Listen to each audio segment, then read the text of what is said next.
மாயோன் மேய காடுரை உலகு, சேயோன் மேய மைவரை உலகு, வேந்தன் மேய தீம்புணல் உலகு, வர்ணன் மேய பெருமணல் உலகுங்கிற இந்த பகுத்து வைத்த அந்த முன்னோர் கோட்பாட்டுப்படி எனக்கு இறை ஒவ்வொரு நிலத்திலையும் இருக்கு. எனக்கு ஒரு சமய வழிபாடு இருக்கு. அப்ப தமிழனுடைய மெய்யியல் கோட்பாடு என்பதே ஒரு வாழ்வியல் என்பதை நீங்க புரிஞ்சுக்கணும், ஒரு அறிவியல் என்பதை புரிஞ்சுக்கணும்.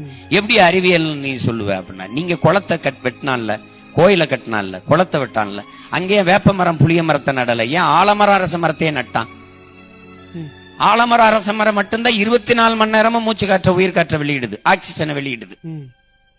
அப்ப என் முன்னோர் என்ன செய்யறான், என் புள்ள வரட்டும், குளிக்கட்டும், சாமியை கும்பிடட்டும், சத்த நேரம் இந்த ஆலமரம் அரச மரத்திலிருந்து நல்ல காத்த சுவாசிச்சுட்டு போகட்டும், ஒரு அறிவியல்.